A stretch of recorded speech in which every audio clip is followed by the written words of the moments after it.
You are too good looking to retire.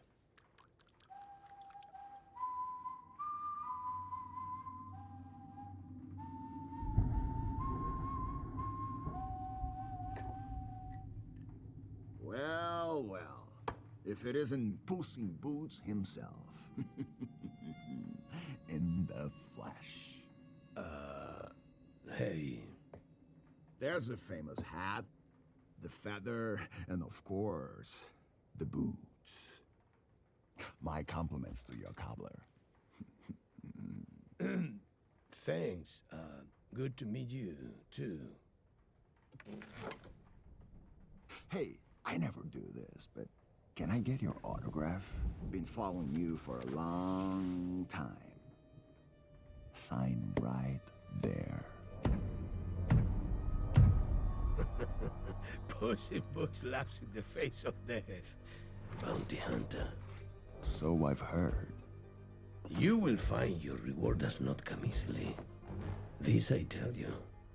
Everyone thinks they'll be the one to defeat me. But no one's escaped me yet. All right, let's get it over with. Fear me if you dare me.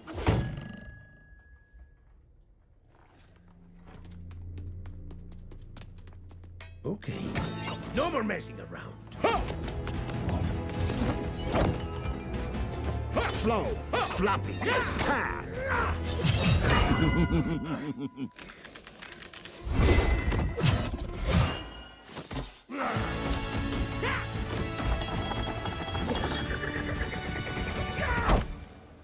You're not living up to the legend, Gato.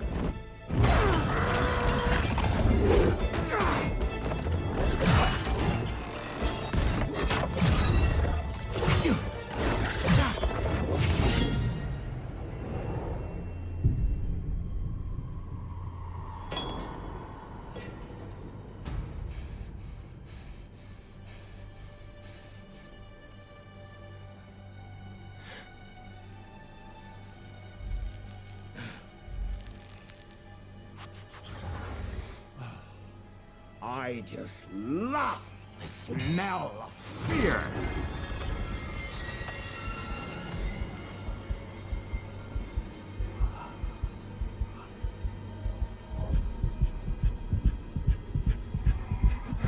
What's the matter? Life's flashing before your eyes? Pick it up. Pick it up. In a world overflowing with movies, we need a hero. Someone to separate the bad from the good. Sounds like a job. Verbal diorama. She watches all the movies from comedy to drama. From the top roll sound. And don't forget the action. She'll watch until the end and then she'll give you her reaction. Movies you know, movies you don't. Prequels, sequels, remakes, and trivia and outtake. Movies you know, movies you don't. Interesting stories, all the categories. Hi everyone, I'm Emma. Welcome to Verbal Diorama episode 335, Puss in Boots, The Last Wish. This is the podcast that's all about the history and legacy of movies you know and movies you don't, that's now on her 335th life. Welcome to Verbal Diorama, whether you're a regular returning listener, whether you're a brand new listener, thank you for being here. Thank you for choosing to listen to this podcast. I am so happy to have you here for the history and legacy of Puss in Boots, The Last Wish. And just a huge thank you to everyone for the lovely comments, just general well wishes about the 7th birthday of the podcast, which has now been and gone. This podcast is now 7 years old. It genuinely means so much to have the support that I have. And as an indie podcaster, genuinely need all of the support that I can get. But it is lovely to hear so many people just being so kind. Thank you so much. This is a labour of love for me. But just hearing kind comments and well wishes, it just really kind of makes all of the hard work worth it. So thank you very much. This is the final episode of the 6th annual animation season. So far on this season, we've had episodes on Monsters, Inc., K-pop Demon Hunters, Paprika, Teenage Mutant Ninja Turtles, Mutant Mayhem, Princess and the Frog, An American Tale, The Land Before Time, and All Dogs Go to Heaven. Regular listeners of this podcast will know that I'm a huge fan of animation. I think more podcasts should talk about animation, and animation season is a way for me to celebrate animation in all of its forms. The Verbal Diorama animation season mantras are that animation is not just for children. Animation is for everyone. There are some things that are just for children. There are some things that are clearly just for grown-ups. But animation as an art form is not just for children. Animation is also not a genre either. Animation season is here to highlight incredible animated movies you may not have seen, you may have seen but you've forgotten about, or you might have discounted seeing them at all. But I would argue that you're missing out on incredible filmmaking and incredible storytelling. And this movie has both of those things in bucket loads. And so every January and February on this podcast, I do animation season. This is the last episode of this animation season, but it's been so much fun to go through and talk about a wide variety of different movies from different studios, and it is genuinely such a joy. So, as I say every year, animation season will return. But before we end animation season, we have to talk about Puss in Boots: The Last Wish. And if Shrek the Third and Shrek Forever After were too cold, and Puss in Boots in 2011 was too hot, the metaphor doesn't really work, but go with me on this, then I think we can all agree that Puss in Boots: The Last Wish is just right. Here's the trailer for Puss in Boots: The Last Wish. I am known by many names. The Stabby Tabby, El Macho Gato, the Leche Whisperer. I am Puss in Boots. Holy frijoles. You, lunch me. And the rest of you, play double time. Hey, Giant!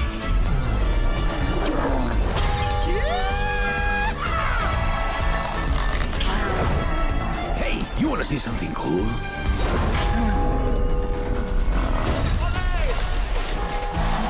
Gracias, you've been great! Get home safely! Good night! You're still here? Okay, one more number. I call this one, The Legend Will Never Die. I have bad news. You died.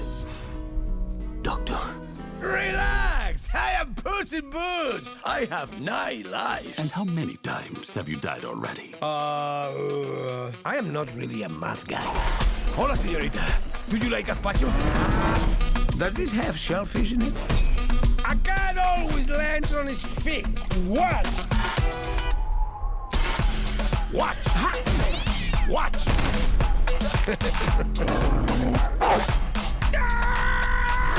And then there was the giant today. So what is that, like, a 4? That makes 8, Puss. What do you wish to do with your last life? When you only have one life, that's what makes it special. Drive, perro!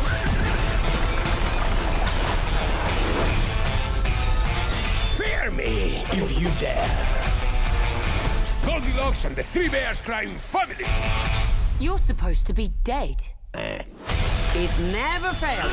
Whenever I team up with you, things go wrong. Trust me. You gotta trust him. Look at those eyes. You call that cute? And with the paws, it's all so cute.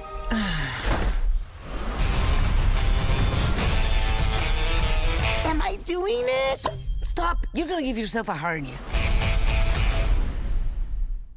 While hosting a party in the town of Del Mar, legendary hero and outlaw Puss in Boots accidentally awakens a sleeping giant.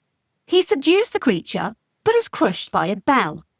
Waking up in a hospital, the town doctor informs him that he has lost 8 of his 9 lives and suggests Puss should retire. That night in a bar, Puss meets a black hooded wolf who disarms and wounds him in a sword fight, and Puss is scared for the first time in his life. Traumatised, he flees to the house of cat lady Mama Luna and meets optimistic Chihuahua Perito, but Puss becomes isolated and depressed. Goldilocks and the 3 Bears crime family arrive at Mama Luna's to hire Puss to find the wishing star, and Puss decides to use the star to restore his lost lives, but all the while the personification of death is following him. Let's run through the cast of this movie. We have Antonio Banderas as Puss in Boots, Salma Hayek Pino as Kitty Softpaws, Florence Pugh as Goldilocks, Harvey Guillen as Perito, John Mulaney as Big Jack Horner, Ray Winstone as Papa Bear, Olivia Colman as Mama Bear, Samson Kayo as Baby Bear, Wagner Moura as the Wolf, Davine Joy Randolph as Mama Luna, and Kevin McCann as the Ethical Bug. Puss in Boots: The Last Wish has a screenplay by Paul Fisher and Tommy Swerdlow, a story by Tommy Swerdlow and Tom Wheeler, and was directed by Joel Crawford. As a sequel to a spin-off from a sequel, Puss in Boots: The Last Wish really didn't need to go very hard. It could have just been your run-of-the-mill animated Shrekverse movie. But I'd wager this is the best movie of the entire Shrekverse, if not the whole studio. But first, let me tell you a story. Once upon a time, there was a podcast. I'm kidding. But anyway, the last episode was an All Dogs Go to Heaven, where a dog, who's a bit of a scoundrel, let's be honest, is ultimately redeemed by being decent for a change and ends up in heaven. It wasn't my intention to go from dogs to cats and continue to talk about mortality, to be honest. I just wanted to talk about this movie. It just so happens that death is a character in both. And this time, very literally. But let's talk about Puss in Boots. Puss first appeared in Shrek 2 as the standout side character in that movie, and he brought about a whole new set of challenges for Shrek 2. The original inspiration for the character was Shrek 2 director Andrew Adamson's cat, who was grey, but having a grey cat next to a grey donkey wouldn't work. So Puss was instead modelled on visual effects supervisor Ken Bielenberg's orange tabby cat. The animators researched extensively, studying videos of real cats to understand their natural movements and behaviours. They paid particular attention to how cats move their body during different actions, walking, running, pouncing, and even subtle movements like ear twitches and tail swishes. The team frequently brought in real cats to the studio for live observation sessions. For the characters' bipedal movements, the animators found a careful balance between human and feline motion. They created a hybrid style that maintained cat-like grace, while allowing the character to perform human actions convincingly. This included studying how a cat's spine and shoulders would adapt to upright posture, whilst retaining distinctly feline characteristics. For the sword fighting sequences, the animators referenced both cat movements and traditional swashbuckling films. They studied how legendary screen sword fighters like Errol Flynn moved, and adapted these movements to work with Puss's feline physiology. The Shrek 2 version of Puss was more realistic. This version of Puss is more stylised. Puss would have his own spin-off in 2011, a movie that I was sure I had seen, but I can't remember it. So that either means I'm mistaken and I've never seen it, or it was so unoriginal I can't remember it. Now, usually on this podcast, I am a completionist, and I would prefer to do an episode on the first movie before I do the sequel, but sometimes there's really no need. For example, I've done Grease 2 without feeling the need to do an episode on Grease, mostly because I see Grease 2 as the superior Grease. Feel free to agree with me on social media. I see Puss in Boots: The Last Wish as the superior Puss in Boots because I don't actually remember if I have seen the original Puss in Boots or not. So, therefore, it's clearly the superior Puss in Boots movie. And technically, this movie, although it is a sequel to that movie, also specifically works as a standalone movie in its own right, so you don't actually have to have seen the original to even watch this movie in the first place. Puss in Boots 2011 began as a direct-to-video film called Puss in Boots: The Story of an Ogre Killer, before it transitioned to a theatrical release. It also introduced the character of Kitty Softpaws, who would return in this movie. Guillermo del Toro was an executive producer. He also had a small role in the movie as well. It was also the first DreamWorks animated movie that was partially made in India. It meant 40% fewer labour costs than the US, but the primary reason for outsourcing to India was the lack of personnel, due to the studio producing as many as 3 films a year at the time. A sequel to Puss in Boots 2011 was in development a year after its release, and executive producer Guillermo del Toro revealed there were already a few drafts of the screenplay. By 2014, DreamWorks announced the film was going to be called Puss in Boots: 9 Lives of 40 Thieves. It was reportedly inspired by the Arabian Nights folktale Ali Baba and the 40 Thieves, and it would show Puss on his last life and going on one final adventure in northern Africa where he encounters the 40 Thieves. And then the project got stuck in development hell. But really, we need to talk about what was happening at DreamWorks at the time, because in many ways, the success of Shrek 2 would ultimately lead to the downfall of DreamWorks, because nothing ever reached those highest heights again. In 2004, DreamWorks became a publicly traded company, and with them not having a distribution arm, they entered deals with other companies like Paramount and 20th Century Fox. In 2015, DreamWorks was struggling financially and laid off hundreds of workers, selling its HQ in Glendale, California, and closing down PDI DreamWorks, the CG animated studio they had acquired to focus on CG animation, the same studio that had worked on Shrek, Shrek 2, and Shrek the Third. That same year in 2015, Antonio Banderas was asked about the Puss in Boots sequel, and he said that the script was being restructured, but the project was essentially put on hold. DreamWorks was acquired by Universal Pictures in 2016 for $3.8 billion, and Chris Meledandri of Illumination Studios was brought on board to executively produce the Puss in Boots sequel, as well as Shrek 5. And in 2018, they announced a new Puss in Boots movie was moving forward, with Bob Persichetti, the head of story for the first Puss in Boots movie, in line to direct the sequel. In late 2020, DreamWorks trademarked the name Puss in Boots: The Last Wish. In March 2021, the film received a new release date of the 23rd of September 2022, and Joel Crawford was announced as replacing Bob Persichetti as director. Crawford had previously directed The Croods: A New Age for the studio, which had done well during the November 2020 release, when, because of COVID, pretty much anything released that year struggled. The Croods: A New Age ended up becoming the 10th highest grossing film worldwide in 2020. But by this point, the Shrek franchise was 20 years old, and Crawford wanted something different, and so did audiences.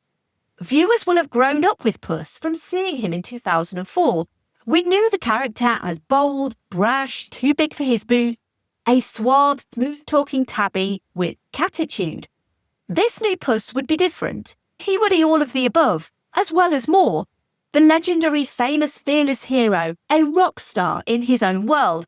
But he would end up humbled, scared, anxious, terrified at being on his final life, and leaning into the amount of time that had passed between Puss in Boots in 2011 and Puss in Boots: The Last Wish in 2022 would be important to show the amount of time that had passed, and also how Puss had squandered 8 of his precious 9 lives. No one really knows where the expression having 9 lives comes from, but we do know William Shakespeare used the phrase in Romeo and Juliet. Tybalt, who is the Prince of Cats, says, "What wouldst thou have with me?" And Mercutio replies, "Good King of Cats, nothing but one of your 9 lives."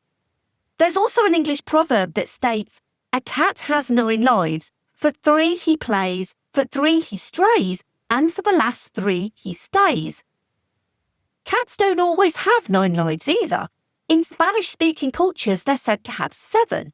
And in Turkish and Arabic culture, they're said to have 6. 9 has traditionally been considered a magic number, which could also help to explain why cats are associated with 9 lives. In ancient Greek, the number 9 referred to the Trinity of all trinities, and a supernatural number that invokes tradition and religion. Cats have been both worshipped and feared over the ages, including in ancient Egypt, where cats were revered. The sun god Atum-Ra, who took feline form for visits to the underworld, was considered the progenitor of 8 other gods, so basically representing 9 lives in one form. But of course, the idea of having 9 lives and wasting 8 of them was a fascinating idea to explore, as well as the idea that darkness makes you appreciate the light, and there was nothing darker than being followed by the personification of death. Inspiration for death as a wolf came from the Brothers Grimm, as wolves were used in those stories to depict fear. Other inspiration from this movie came from spaghetti westerns and films of Akira Kurosawa.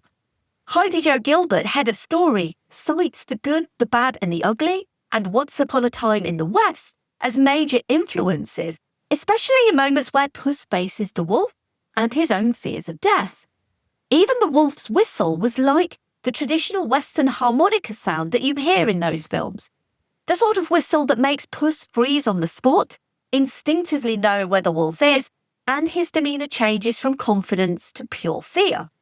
Unlike other music that represents death, which is usually in a minor key to reflect the somber topic, Death's whistle in this movie is in a major key, which makes it sound almost happy, like he's trying to mock Puss, which we know he is. Now, obviously, this film's design can be attributed to Spider-Man Into the Spider-Verse and how that movie revolutionised how animation could be depicted. And while that movie was a literal moving comic book, this one would be a moving storybook illustration. Some of the concept art for the movie was based on paintings by 19th century Spanish artist Mariano Fortuny, and Disney's older movies like Bambi with its watercolour backgrounds were also studied, because beautiful animation, specifically beautiful computer-generated animation, doesn't have to be photorealistic animation. Joel Crawford wanted to move away from the hyper-realistic, glossy CG animation of the early 2000s and wanted a painting-like look, inspired by the very fairy tales the movie was based on, and that have inspired storytelling for generations. For that to work, the filmmakers would have to get CG to essentially look like something other than CG. They started with the core look of Puss, and Ludovic Buancho, head of character animation, was at the forefront of that change. Buancho had been an animator for the original Puss in Boots, so had to take what they'd done previously and rip up the rulebook to make the characters more illustrative. The filmmakers also looked to fairy tales for the style of the environments where the story would take place, which leads us to production designer Nate Ragg. Because they were taking references from fairy tales and spaghetti western films and Akira Kurosawa, production design could take a more artistic and bold approach to the cinematography and compositions. There's a distinct anime look to the fight scenes too. Anyone who's seen Attack on Titan can see the similarities in the giant attack, and mostly it was all about enhancing movement. Puss's features were updated too, with updated facial features, eye size, and silhouette of the fur. Even his shoulders were changed from the previous version, but they wanted to ensure he still looked and felt like a cat. For so many years, studios had aimed for photorealistic fur. I spoke a little about that in Monsters, Inc., but making stylistic fur was a big challenge. The techniques they were using to make the work look artsy worked on hard, flat surfaces, but not really on textures or fur. Ultimately, though, it wasn't about using detail and richness, it was about controlling it. So they ended up adding stylized elements to existing fur, including guard hairs which were thickened, like a real cat would have. And while most of the movie was filmed on ones, it transitions to twos or fours in action sequences. They called it stepped animation because it wasn't just going to twos, it was whatever worked for the shot. They had used it before on Trolls World Tour and The Bad Guys, but for Puss in Boots they built an arbitrary stepped animation pipeline with 2 key tools to give them the look they were going for. One tool they had was called Stamp Map, which effectively could build a point cloud around an object and project texture maps with orientation as any sort of map channel that they wanted. The second key piece was called CEO, a new version of an existing tool called CIA, which stands for crap in the air. CEO stands for crap encapsulating objects. Basically, if you take an object and build a bunch of point clouds around it, if all those sample the closest point material on that object, they can lift off the surface and extend, and you can group them to get shapes. This gave them the look they were after, and then lighting controlled everything else, and it gave it a cohesive look across the whole movie. And this movie was partially made during the pandemic, so many people worked from home, which makes the achievement ever more impressive. There was also a first for DreamWorks in this movie, and that was having the main character bleed. Hiccup in How to Train Your Dragon had lost a limb, but there was never any blood. It would add to the intensity of the first scene when Puss meets the wolf, and the design of the wolf, which was intentionally monochromatic and sharp in his lines, but they gave him large 2D graphic red eyes, and red would become his signature colour. Makes sense, really, with who he is, with flashes of red in the battles with Puss and red flames surrounding him at the end. Even though Puss was introduced in a Shrek movie, the filmmakers wanted this movie to be his without ignoring the characters who made Puss a thing. We get fleeting glimpses of Shrek and Donkey, as well as small cameos from Gingy and Pinocchio. And the studio was supportive of the story that the filmmakers wanted to tell, and were happy to include as many or as few Shrek references as necessary to support Puss's story. Mostly, they were focused on having a story that could work standalone or as a sequel to the original, and bringing back Kitty Softpaws was one way to link it back. But they also introduced brand new characters that were recognisable to anyone who has ever read a fairy tale or a nursery rhyme, like Goldilocks and the Three Bears or Little Jack Horner, all the while reminding people of Puss's bravado and playful nature, but also taking the opportunity to make him vulnerable. And one of the many ways this movie excels, and there are so many ways this movie excels, is in those vulnerable moments where Puss struggles with fear and anxiety, and ultimately ends up having a panic attack. He's just been in the Cave of Souls, facing down his 8 previous lives, as the wolf scolds him for wasting every single one. And as Puss runs away from the wolf, and the wolves narrow in and turn blood red, the film's setting is transformed by Puss's inner panic. Now, if you've never had a panic attack, you don't know what it feels like. It's not just heavy breathing or your heart racing. It's a feeling that your heart is going to burst out of your chest. It's a feeling of, am I dying? It's sweaty palms and starting to feel dizzy from the heavy breathing that just adds to the level of panic, and it just makes it worse and worse. Everything around you becomes muted and incomprehensible. And the scene's sound was as important as what they were portraying visually. Sound designer Jason Jennings and supervising sound editor Julian Slater collaborated with director Joel Crawford to create a sound palette that grounded the panic attack. Jennings was able to pull from personal experience, along with many of the other creatives. They wanted to focus on the heartbeat and the breathing. Antonio Banderas really did the breathing that's accelerated as the panic attack is happening. And when Perito puts his head on Puss, the breathing slowly comes back down. They did take some artistic license with the sound of the heartbeat, making it feel fuller and more low frequency, more low energy, because just a normal heartbeat sound would be a bit underwhelming in the scene. They wanted the audience to feel what Puss felt about his own heartbeat. He was hearing it through his entire body, like it took over his whole world, because that's what happens in a panic attack. It takes over your whole world, and in that moment, you are so scared and you're so paralysed by it that you don't know what to do. Banderas himself had a heart attack in 2017, and so he felt an emotional connection to the character of Puss, having to reevaluate his life and change his life for the better. Indeed, when Joel Crawford pitched the sequel to Banderas, Banderas was the one who pushed for everyone's favourite fearless hero to show weaknesses and vulnerabilities to make the anthropomorphic cat seem more human. Of course, the character of Death had to be menacing and he had to elicit these fears.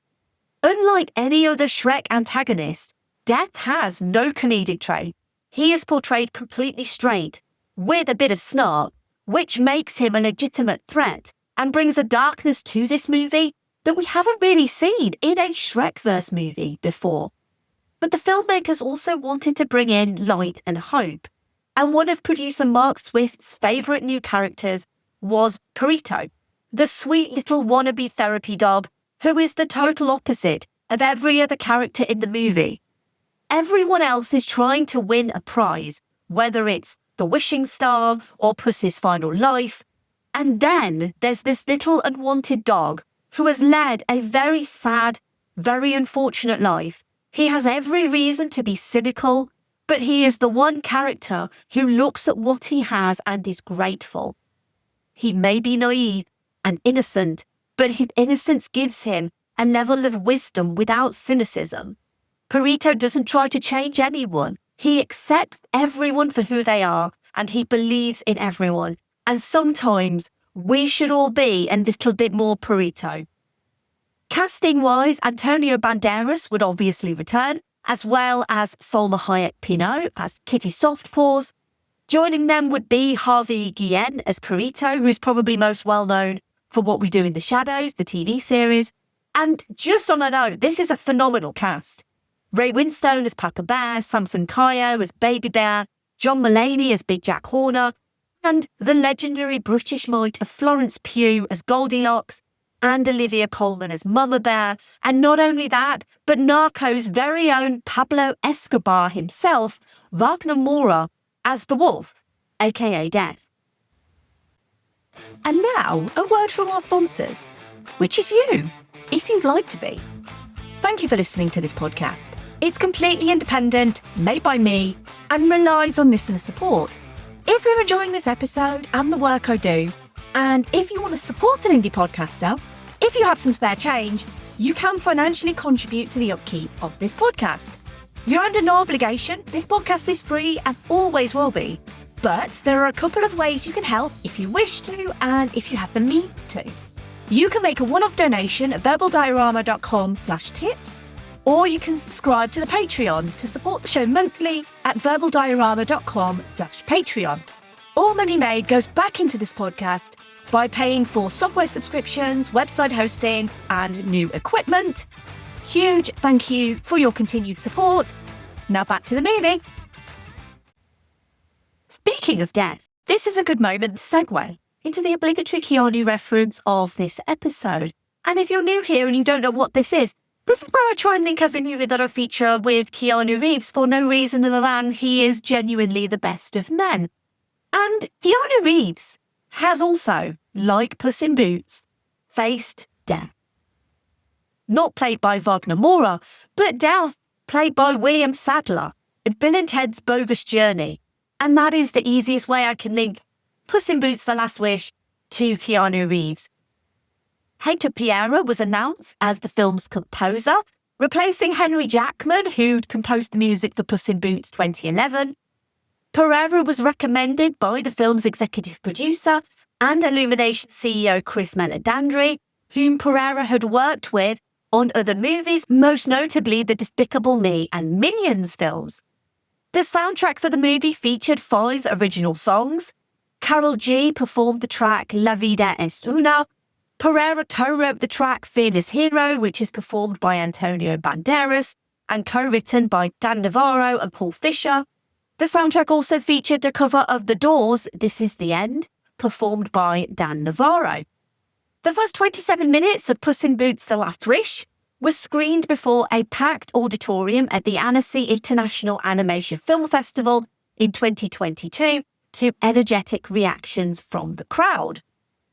And as I mentioned earlier, this was a movie that was originally supposed to be released much sooner than it was and different to what it ended up being. So the original Puss in Boots 9 Lives and 40 Thieves was scheduled to be released on the 2nd of November 2018, and then later on the 21st of December 2018, before it was removed from the release schedule altogether in January 2015 due to DreamWorks acquisition and corporate restructuring. When the project was resurrected, it was given a new release date as Puss in Boots: The Last Wish, on the 23rd of September 2022, but the release date was moved to the 21st of December 2022, taking over Illumination's The Super Mario Bros. Movie, which then moved to April 2023. Puss in Boots: The Last Wish also debuted DreamWorks' new opening title sequence, which shows characters from across the studio's franchises, including The Bad Guys, How to Train Your Dragon, Kung Fu Panda, The Boss Baby, Trolls, and Shrek, with a remastered rendition of the 2010 fanfare composed by Harry Gregson Williams, mixed with several notes from the 2019 fanfare composed by John Powell. Puss in Boots: The Last Wish was released on the 21st of December 2022, the same week as Avatar: The Way of Water, opening fourth in its first week and climbing to second behind the Avatar sequel. It dropped to third in its fourth week, but then climbed back up to second in its sixth week, then down to sixth in its ninth week, before climbing to third in its 10th week.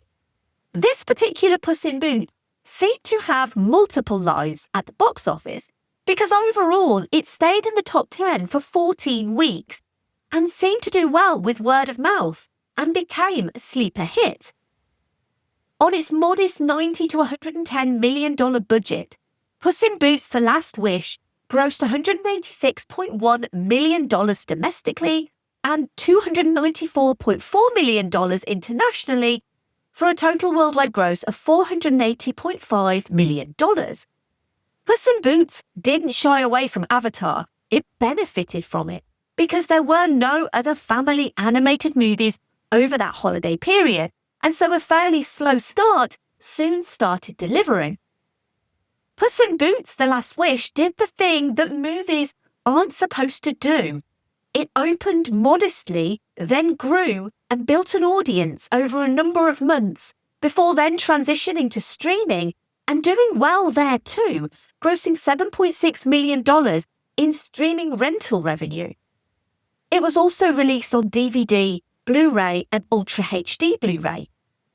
Deadline Hollywood calculated the film's net profit as $120.2 million, accounting for production budgets, marketing, talent participations and other costs. Box office grosses and home media revenues placed at 8 on their list of 2022's most valuable blockbusters. Puss in Boots: The Last Wish ended up becoming the 10th highest grossing film of 2022 worldwide. Not bad for a sequel to a spin-off from a sequel. Critically, it sits at 95% on Rotten Tomatoes, with a consensus of arriving more than a decade after the previous installment.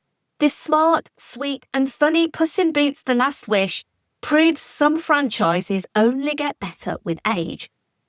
Critics noted the darker tone, but also the surprising comic moments that landed, and basically said that the Shrek franchise had become revitalised. Puss in Boots: The Last Wish was nominated for the Academy Award for Best Animated Feature in a competitive year, up against The Sea Beast, Turning Red, which is episode 282 of this podcast, Marcel the Shell with Shoes On, and the eventual winner, Guillermo del Toro's Pinocchio, which I also did an episode on. That's episode 239. Puss in Boots: The Last Wish was also nominated for the BAFTA for Best Animated Feature, also losing to Pinocchio, and the Golden Globe for Animated Feature, which, you guessed, it also lost to Pinocchio. It was also nominated for 6 Annie Awards, winning for Outstanding Achievement for Editorial in an Animated Feature Production and Outstanding Achievement for Storyboarding in an Animated Feature Production. A 4-minute CGI animated short film called Puss in Boots: The Trident was released as part of the digital release of Puss in Boots: The Last Wish Collector's Edition on the 21st of February 2023, with Eric Bowser reprising his role as Puss from The Adventures of Puss in Boots, which was a CG TV spin-off of the character from the 2011 movie.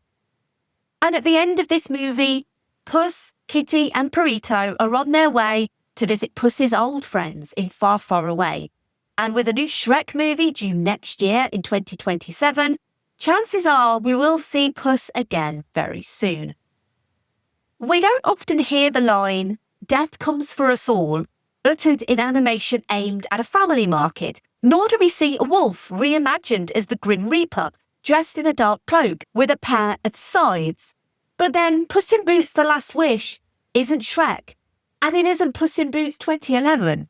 It's an evolution, showing that mature themes like death can be referenced in serious ways that are scary, but not too scary. There are no Don Bluth-style depictions of hell here. And the choice to make this stylized instead of photorealistic means you can broach serious topics without it feeling quite so real. One of the mantras of Verbal Diorama's animation season is that animation is not just for children. It can be aimed at children, like the Don Bluth movies that have been featured recently, or it can be definitely not, like Satoshi Kon's Paprika from earlier in the season. Or it can be something like Puss in Boots The Last Wish, which isn't an adult film like Paprika, but it contains depth and a message that appeals to adults, while children will also get a good message too, plus pretty colours and fun music. Yay! Puss in Boots The Last Wish contains some of the most beautiful animation ever put to screen. Every sequence oozes passion and creativity, and it's very clear that this is not a sequel for the sake of a sequel. This is a team putting everything into a beautiful movie with engaging characters, a wonderful story, and a real genuine message to it. If only every movie was made with such attention to detail and diligence and creativity and pure joy for the art form. It has little things you don't notice on a first watch, like the 8 empty glasses in the bar, the 8 rings of the town bell, and the 8 chimes of the clock, all signalling Puss is on his final life. And in an animation era where villains aren't really true villains, you don't see villains quite like Death, nor Jack Horner, who is so bad even the ethical bug can't deal with him. I do adore the Three Bears crime family and Goldilocks. But Death is fascinating, because he's not a true villain in that he can't be defeated. He will always come for you. Each antagonist in this movie is unique. Jack Horner is Machiavellian. Goldilocks and the Three Bears are sympathetic. But Death is literally an unstoppable force, and he's annoyed that Puss has wasted his lives, so he's come to get him himself. He's barely in the movie too, but you'll remember him and the way he makes you and Puss feel. He's that great of a character, and Wagner Moura is terrific as the voice too. Now all of his past lives have been expunged, Puss has the choice for his 9th life to either give up his arrogance, ego, and disregard of mortality, or death will finish the job, because you can't run from death. You can't fight it, you can't kill it, it will always be there. But you can choose to fear what may happen, or you can embrace your life to the fullest and be present in the here and now. On the surface, this movie is a colourful, imaginative animated film, but the way it deals with death is honest and real, following the lead character through his existential depression, through his fears and his anxieties, until he learns to embrace life again and live in the now with his friends Kitty and Perito, who rather sweetly suggests that he only has one life, as do we all, and if only we could all look at life as optimistically as Sweet Perito. Harvey Guillem is the best, and Antonio Banderas just simply is Puss. He keeps the character charming and likeable, and also really excels in the serious moments. But despite this being a fairy tale, it ends with no one getting the fabled last wish. Puss decides to destroy it in order to save the lives of his friends. It would be easy for the filmmakers to give Puss his wish, but real life doesn't work that way, and Puss decides to make his final life the best he possibly can. Death is inevitable, each moment brings us closer, but life can still be fulfilling, just maybe don't get into too many scrapes. Dare I say it, but Puss in Boots The Last Wish, is it the best thing DreamWorks has ever made? Now I know How to Train Your Dragon is still there, but honestly, this is outstanding. I adore it, it's beautiful and honest, and so much better than a sequel to a spin-off to a sequel ever needed to be. But for the depiction of anxiety and panic attacks alone, I'm so happy that this is in the world. Struggling with mental health issues of any kind is hard enough. But Puss in Boots: The Last Wish tells us, we know you're struggling, we understand it's hard, but you don't have to go through it alone. And like Puss, you can be brave and talk about your fears to a good friend who's there for you. Gosh, this movie's great. And remember, like Puss in Boots now, we only have one life. Let's make it worthwhile. Thank you for listening. As always, I would love to hear your thoughts on Puss in Boots: The Last Wish. And thank you for your continued support of this podcast. The next episode of this podcast, I'm going to be taking a short break before I return with Scary, Sporty, Ginger, Baby and Posh for an episode all about girl power. Yep, I'm going to be spicing up your lives with Spice World the movie. One of the most difficult movies I've ever had to source for this podcast. So please join me in a couple of weeks' time for the history and legacy of Spice World the movie. If you want to show your support in multiple different ways, you could leave a rating or review wherever you found this podcast. You could tell your friends and family about this podcast, or you can find me and follow me on social media and you can share the podcast that way. I am at Verbal Diorama. You can share posts, like posts, comment on posts. It all helps really to get the word out there and to hopefully get other people to know this podcast and know what I've been doing. I genuinely love doing this podcast and anything you could do to help would be so appreciated. A huge thank you to the amazing patrons of this podcast. To Simon, Laurel, Derek, Kat, Andy, Mike, Luke, Michael, Scott, Brendan, Ian, Lisa, Sam, Jack, Dave, Stuart, Nicholas So, Kev, Danny, Stu, Brett, Philip M, Zenos, Sean, Rhino, Philip K, Adam, Elaine, Kyle, Aaron, and Steve. If you want to get in touch, you can email verbaldiorama@gmail.com. You can also go to the website verbaldiorama.com and you can fill out the contact form. You can say hello, you can give feedback, or you can give suggestions. I would genuinely love to hear from you. You can also DM me on social media as well. I really love to hear from people and I always try to respond as quickly as possible. I'm hugely grateful to you all for your support. And finally... What is that?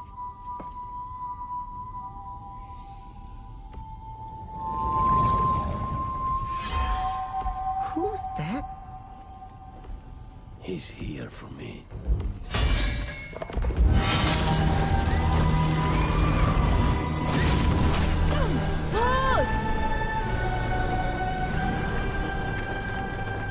I've enjoyed the chase, Gato. But I think we've reached the end now, you and I. You're gonna take the coward's way out? Run away to more lives? Or you're gonna fight?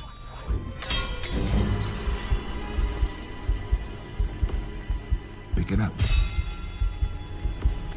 Go on, pick it up!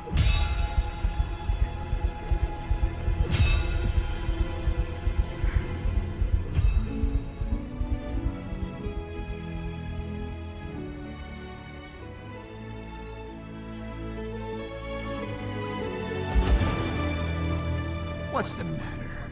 Lives flashing before your eyes?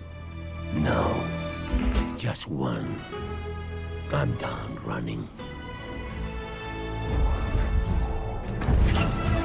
Fear me if you dare. This is gonna be fun.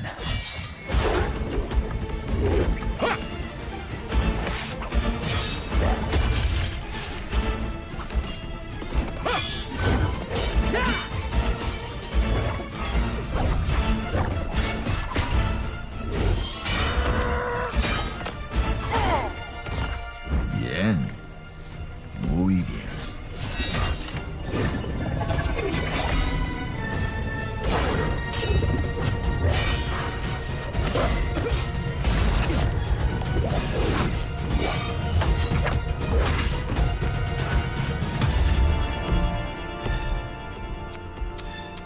You really gotta stop losing that.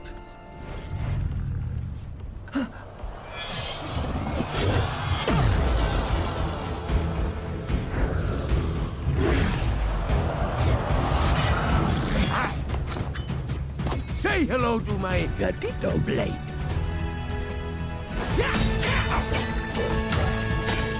Come on! Huh?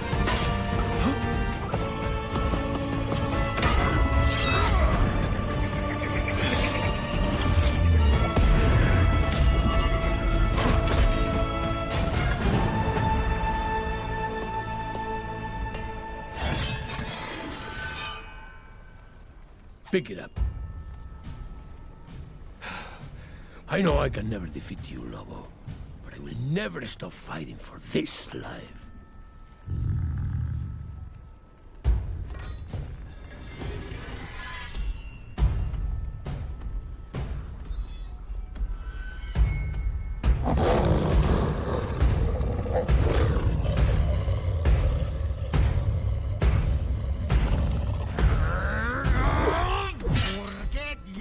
Voy a jugar con mi comida. You're ruining this for me. I came here for an arrogant little legend who thought he was immortal. But I don't see him anymore. Live your life, Puss in Boots. Live it well. You know we will meet again, right? Sí, hasta la muerte.